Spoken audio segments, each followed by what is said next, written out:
Dans l'avalanche d'amendements qui submergent le projet de loi sur l'aide active à mourir, défiguré par la commission parlementaire, l'Assemblée nationale a adopté un droit opposable à l'accès aux soins palliatifs. Il n'est certes pas question de douter des bonnes intentions des parlementaires, prenant conscience de la nécessité de pouvoir offrir de manière équitable soit l'accès à une aide active à mourir, soit l'accès aux soins palliatifs, déclarant que le droit opposable aux soins palliatifs est le droit miroir de l'aide à mourir, ils ajoutent que seule la garantie d'une alternative permet de garantir un choix. Il faut souligner d'ailleurs que les députés avaient déjà adopté, contre l'avis du gouvernement, une loi de programmation annuelle sur le développement et la mise à niveau des soins palliatifs.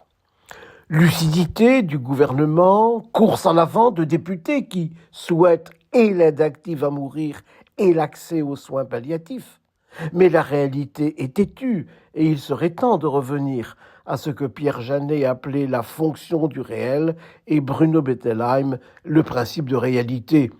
On peut offrir l'aide active à mourir dont le coût financier est dérisoire, mais on ne pourra pas, dans les mois qui viennent, permettre à tous les Français dont l'état de santé le nécessite l'accès aux soins palliatifs.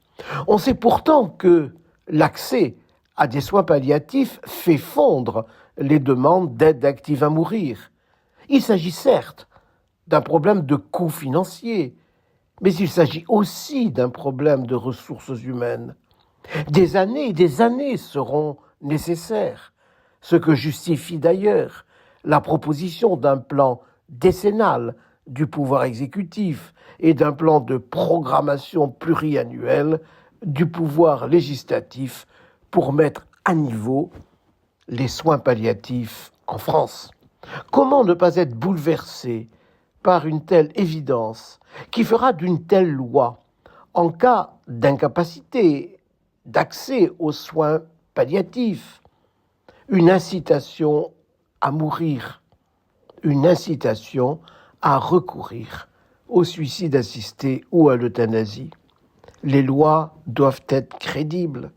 La loi du 9 juin 1999 garantissait déjà, dans son article 1er, le droit d'accès de tout citoyen aux soins palliatifs.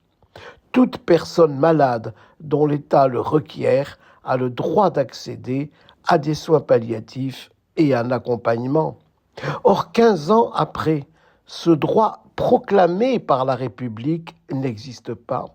Pourquoi la République n'a-t-elle pas tenu parole ? À quoi servirait de répéter dans cette nouvelle loi un droit universel d'accès aux soins palliatifs et même un droit opposable? Imagine-t-on une personne vulnérable, atteinte d'une maladie grave, interpeller la justice pour que lui soit offerte une place en soins palliatifs dont l'offre est structurellement défaillante? Le droit opposable ne sera-t-il pas alors que le cache-misère de l'insuffisance d'équipement du pays en structures de soins palliatifs est la preuve qu'une loi qui offrirait immédiatement une aide active à mourir dans un pays qui manque de structures de soins palliatifs consacrerait l'inégalité des citoyens et frapperait les plus vulnérables?